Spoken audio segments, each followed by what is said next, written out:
back for another video. Today I want to talk about grain spawn.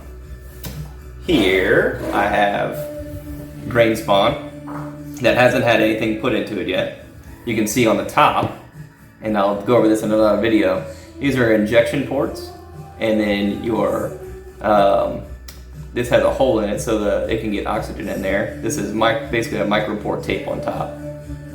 So the grain spawn, this is a pint-sized jar. I like pint-sized because I can fit 4 of these in my pressure cooker perfectly.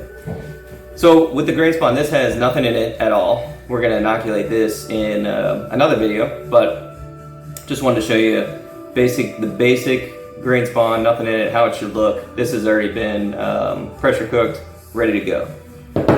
Next one up, this one is a little bit different color, and don't worry about that. The reason is because it's just been sitting for a little bit. Anyway, wanted to show you a little bit different though. This actually has mycelium growing in it. Just a little bit. You can see there's nothing else really growing in here, so it's just a little tiny bit. The grain actually that I'm using in these is rye grain.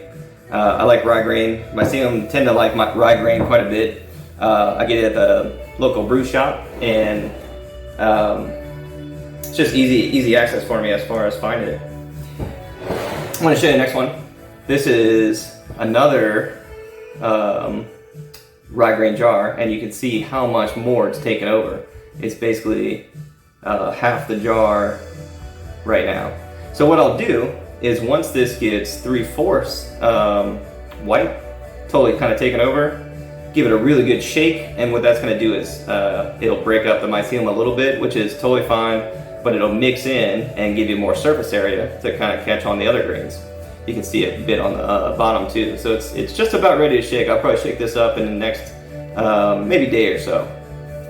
And then the final is fully colonized grain spawn. There's no place in this jar that's not white. So this is ready to go right now. And what we'll do is I'm going to take this and inoculate it into a bulk grain spawn, and that I'll have to show you in another video. Thanks for watching. I'll be back in a bit.